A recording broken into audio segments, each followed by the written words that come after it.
I guess the simplest way, and I'm just, I told you I'd be frank with you, the simplest way I would say this is that the old system where when a kid didn't get it, we would give them extra credit assignment. There were cases reported where teachers were asking kids to bring in Kleenex boxes for extra credit. You may have been a part of some of that purchasing. The district business officer probably includes you. Yeah.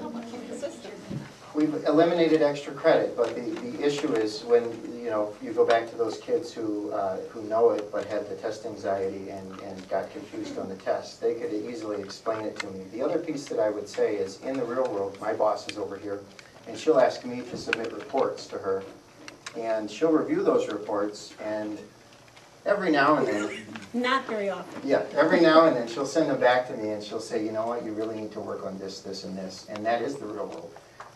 We are forced to get it to where it needs to be. Instead of, she doesn't come to me and say, you really didn't hit the mark, why don't you go and do something different over here? She'll tell me, you didn't hit the mark, so let's hit the mark. And she'll sit me down and, not as often now as before, but she'll tell me. She'll tell me what it is I didn't do and what I need to do. So there's two sides to that equation, and we do need to make sure that in everything that we're doing, we're talking about what kids are going to experience in the real world and how we prepare them for that.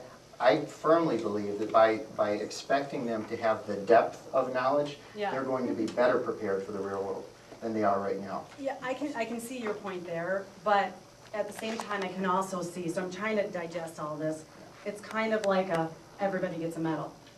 And in the real world, everybody doesn't get a medal. And with our kids, there's winners and losers, and that's the way it goes. Yeah. You have to prepare all the time. And there will still be winners and losers. We've got kids, and I wish we had some of them that said, Mr. Hey, can I come speak tonight? But who reassess and still don't get it. And that's a frustrating experience for them, but their grade then is truly reflective of what it is they know and can do. This isn't going to make everybody an A student. It simply won't. But what it will do is let each and every student know very clearly where they are at in their learning, what it is they do know, what it is they can do. And that to me means that it's a better reporting structure because we're going to have meaning to it. We're going to know what a 5 is, a 4 is, on down the line. Whereas right now, I'm telling you folks, we don't. So, is it a perfect system? No, but I think it's going to move us a step in the right direction, again, to provide the depth that will not only help them perform better in college, but beyond. So, good question, though. Thank you. Let's use the mic so the camera can hear you. I know you talked a lot about what some of the local districts are doing, but we talk about a global economy. I mean, China, India, are they doing this sort of reassessment of their students? No. I mean, I'd say that in all sincerity. Yeah, they're very. No idea. Very heavily. I said they still sort. Yeah, they're very much on the sorting system. I had the opportunity to travel to China 2 years ago and tour many of their schools, and they start sorting even before where we were sorting 100 years ago. To get beyond just primary school into what we're calling middle school in our country, you have to be a significantly high performer. So the short answer is no. The only students that actually make it into high school in China would be what we would consider the top 30, 20%, somewhere in that range, depending on what part of China you're in and how much wealth has been distributed to that part of China. India's the same way. They're sorting kids out at very young ages, and by the time they get to high school, the few that are left are still in that sorting structure, and that sorting structure is used very definitively to determine which students are able to go on to university or college, and which one they're able to go to, and what they can study when they get into that university or college. The students that I met with talked to me about that, and it was very cut and dry. This is where I performed, this is my rank, my distribution, and so this is the school that I am going to. It wasn't, I've applied to 20 schools in China, and these are the ones I got into and chose, this is the school I'm going to. So it's a very different system. Can I just then, so bringing it back to the U.S. in terms of the kids then go on to college, are any of the colleges using this sort of rubric or assessment? Because my concern, similar to you with the do-over, is that once the kids then get to the university level, they get one chance. At least when I was in school, a long time ago, I got one chance to take my tests.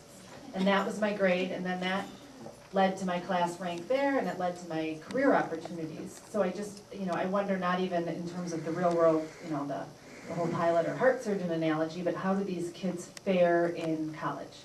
Good question.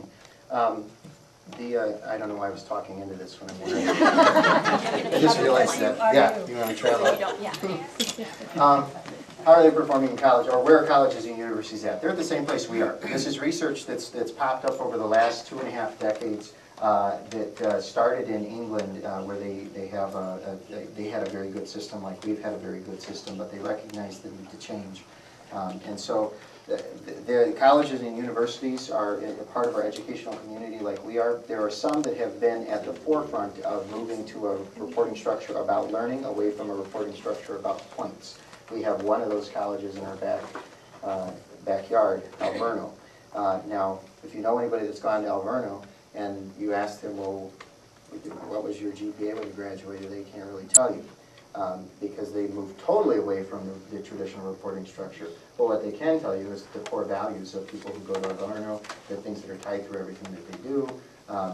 I don't understand the system fully, but I know that they're a university, an institution that decided a long time ago that they were going to move away from the point game and move into a learning structure that would report very descriptively about the learning that you had achieved. There are others, I can't speak directly to them. What I would say is the deeper the knowledge that our students have when they leave us, the less likely it's going to be for them to even need to think about reassessing when they're in college. If we can ensure that we have 18 AP courses available now at the high school. In another 2 years we'll be upwards of 20. And if we can ensure that our students have not only taken those courses, but gotten the depth of understanding that they need in those courses, they will be far more prepared for the work that they're going to experience in college, because it's not just about getting them in. We can do that with our hands tied behind our backs, folks. It's about making sure that they're successful there and beyond. I don't know where the microphone's at. Also, the do-overs, final exams, no do-overs, AP exams, no do-overs. So there are places where there are no do-overs. This is the end. So we are those summative evaluations, it's the end, yeah. Yeah. Is there a component, I can turn it on. Is there a component built in for teacher assessment? We're talking about all of the students. When there's a teacher that has a high proportion of reassessments, that tells me that they're not a successful teacher. And are they being then assessed on the number of reassessments that are going to be done? That's a new question. I've done Good, 3 of yay. these now, so if I had a gold star, you would get one. That's an excellent point. You know, we use many other metrics right now with our teaching staff, but I think you have a great point that the number of reassessments that they have to issue ought to be one of those metrics that we're looking at. I would think so. Did you get that down, Tanya? Yeah. Okay. To me, it says that they're not teaching successfully if they're not getting it on the first or second pass. Sure. I don't know where the microphone went. Okay. Just at a very fundamental level, how could you reassure my daughter that you're not devaluing the A that she gets first time when you let everyone else get multiple redos? I think what will happen and what you will see, one is, I don't want to discourage the other student, and I'm going to just be very blunt again with you. I don't want to discourage the other student from gaining the mastery and the depth of knowledge that student needs to get to be successful, simply